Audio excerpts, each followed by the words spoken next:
Well, what did I do to deserve to be this ill? I was then ruining that girl's Valentine's Day. You remember that? Anyway, this week we've got some pretty big quality of life changes and some sweet pet transmogs. Speaking of pet transmogs, we got both of them right here. So, oh my goodness, hold on. So we've got the Corp one, which before is just like a little dark core, like exactly like the dark core, but now it's like actually Corp. And the reason why it wasn't Corp in the first place is because it required to be remodeled. They couldn't just scale it down because it would look bad or something. I don't know, but now it looks awesome. Look at that. Hold on, I'll ask Mr. Kabuchi. I was going if you could show me the walk animation, pretty please. There we go. Oh, we can see the walk animation. It's so cool. Oh, look, sweet. Look at all these pets. You've got a Vorky pet as well. So you can see it there. It walks along like a little puppy. There's a Vorky pet. Oh, look at all the pets. Anyway, then we got a Zuck pet which just disappeared. Hold on, apparently. Oh, there it is. There's 2 Zuck pets. It looks so cool. Dude, look at that. It looks so sick. So this is the final boss. If you didn't know already, this is the final boss from the Inferno, and it looks so sick, dude. So we look here. We've got his little walk animation. That's so cool. It's like he's like trawling through the lava that he's standing in, sort of thing. Nice, man. Those pets look sick. Nice. See, now I want them because they look sick, but I still want the Vorky pet the most because that one looks the best. Anyway, that's enough of pet transmogs. Today, it is Old School's 5th birthday. Yay. That is crazy. 5 years already. That's yeah, that's a really long time. Wait, does that mean I actually started playing Old School when I was 14? Dude, that seems so long ago. Anyway, here we got the Falador Pie Room with the 5-year anniversary party, and we've got Tim and Crunchy Bones. I mean, Tim and Crunchy. There's Tim and there's Crunchy. Yeah, this looks pretty cool. I'll do the event at the end of the video. I think I know what's down there, and it's pretty cute, pretty cool. But yeah, we'll leave it to the end because it might take a little bit. On to the actual QOL changes. Players may no longer release black chinchombers while in combat. This means so like while you're being attacked by a player, you could before the update just release the black chinchombers so the PK wouldn't get anything, but now if you try to do that, it will say, sorry, you can't do that while in combat. So yeah, so the PK is always going to get the black chins, because as long as they keep attacking you. So that's a good update for PvP, and this change for Hunter applies to all of box trap hunting, not just inside the wilderness. Now when a box has failed, so Chinchomper has triggered it, but it didn't catch the Chinchomper, or if it did catch the Chinchomper, now there's a right click reset on the box trap, and what this does is basically what you would think it would do, being if it was broken and you right click reset, it will pick it up and then put it back down. If your trap succeeds and you click reset, it picks up the trap, including the Chinchomper, so like you loot the trap and then you put it back down again. So it's less clicking for you, sort of. Well, not really, because you have to right click then left click rather than just like 2 left clicks, but still. And right clicking reset and manually picking it up, the time difference is there isn't one. They both take exactly the same time, unless you're tick manipulating, of course, then it would be quicker to do it manually. Players who attempt to teleport to the same location quickly in PvP worlds will now be notified that there is a cooldown on using the same teleport spell again. So you can imagine if you spammed the Varrock teleport, you would just be immune to damage because you're constantly teleporting, but now there's a cooldown so that you're not immune to damage and you're not like invulnerable. But don't worry if you train your magic with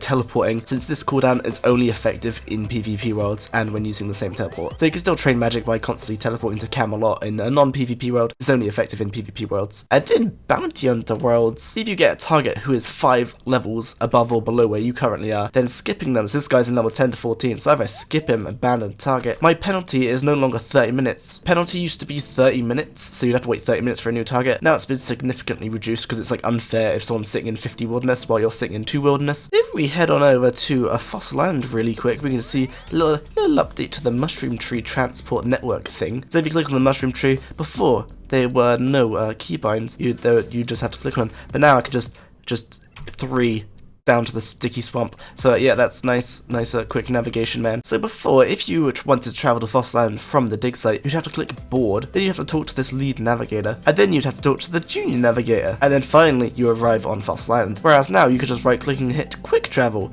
and you get dumped straight onto Fossil Island, which is much nicer. It should have been like this from the start, but late than never though. See this here furnace? Let me try if you click smelt while you have bars in your inventory, it would just come up with all of the bars, even if you had just 1 bar in your inventory. So now if we just have 1 bar in inventory, being gold, immediately it brings up the correct interface according to which bar you have. So to clarify, before I'd have to use the gold bar on it, and then it would bring up the interface. But now if you have only that bar, then it brings it up automatically. Same thing if I've got the silver bar like that, very nice. Bear in mind this is only for when you're making jewelry, not like metal. So if we just imagine real quick that this here compost bin, it's full of compost. If it was full of compost, it would have a left click option to collect from it, and by doing that, all it does would it would fill up all the empty buckets in your inventory, which I have none of. But before, you'd have to use the bucket on the compost bin, and then it would start filling them all up. So it's just a left click option rather than having to use something on it, so that's nice. Now see the color of this spellbook?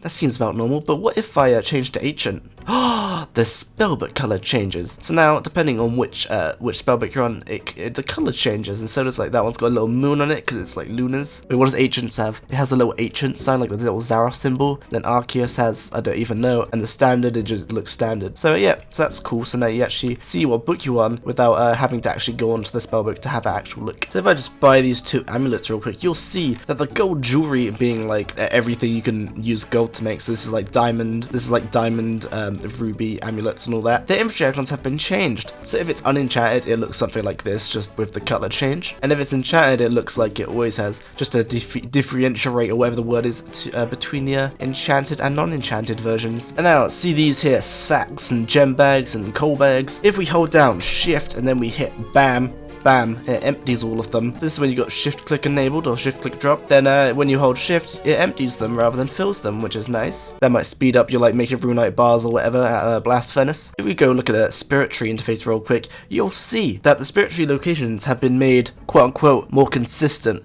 Meaning that if you don't have these teleports unlocked, they'll still appear, you just can't use them. So before, if you didn't have like Port Sarum unlocked, like me, I don't have Brimhaven unlocked. If I try to use Brimhaven, it does nothing. It should probably give an error message. Okay, it doesn't give an error message, but still. So now all possible locations are all listed, but whether you can use them or not is dependent on if you have them planted. Ooh, one more thing I forgot about player-owned houses real quick. So we just head into the house options. We have some new options. So when you enter your house, you can either render them closed, render them open, or render your house without doors. So if we just go out the house, then we go back in, now it will be rendered without any doors.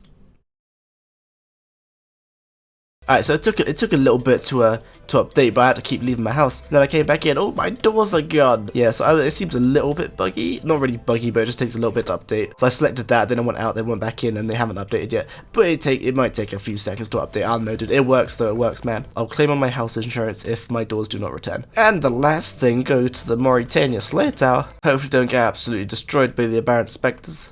And ooh, the roof entrance to the grotesque guardians, the big bad bosses. It has been changed. Before it was a portal and it sort of looked out of place, but now it's a set of stone stairs, and if you don't have the key and you haven't unlocked this place, then those gates will be closed, but since I have it unlocked, they are open for me, but I can't go up because I haven't got a task, but still, that's quite nice.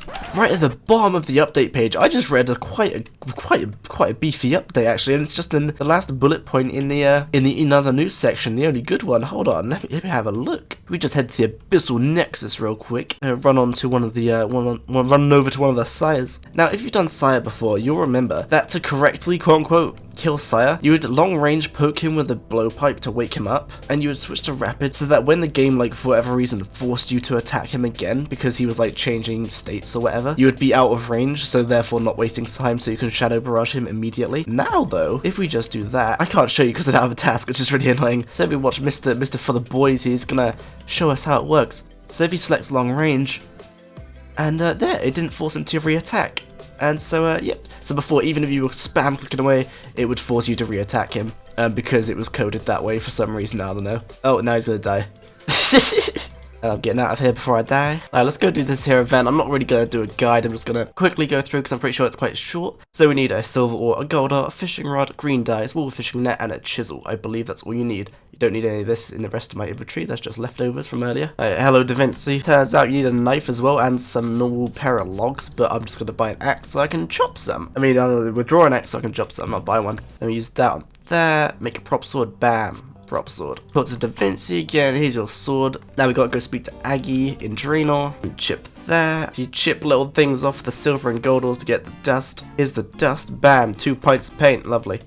I'll be sure to drink that. And now I have to go get a sapphire paint or something. I know where to get this. Boop, give me my nets. Give me, what's this? Semi-precious blue gem. Nice, man. We gotta ask this guy to polish the gem. Here's the gem. Ah, this is great. I gotta dye the imp green. Oh no, he's green. That looks hideous. Oh, look, it's magnificent. Yeah, so you get a prop sword, which has a cool little animation.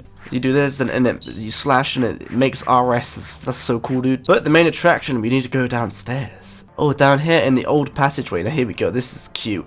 First of all, I need to open my birthday present. And so down here, it's all very cute. It's basically just it's got little like plinths for like every update, every major update ever released into old school. Look, it's Boaty getting Warhammer 35. Ha! So I got what's that? Achievement diaries, Iron Man, Kraken, Corp, Motherlode Mine, Zora. This place is very cute if you want to come and Have a look at this God Wars, Goblin Crowd, you got my Slayer Helm, Nightmare Zone, Rooftop Agility, that was like one of the first, I think. What we got here, it's a Fossland, oh, that's cute. Ooh, look at that. Got Vorkath, Zuck, that looks sick, he's so big. Look at that butt. Grotesque Guardian's Zuck looks pretty cool, dude. That's a huge, he's not that big, is he? He might be that big, I don't know. Anyway, I think this is the last stream we got. Got POH stuff, Hardcore Iron Man. Got us a Winter Todd, Master Clue Scroll, like Commanders 2.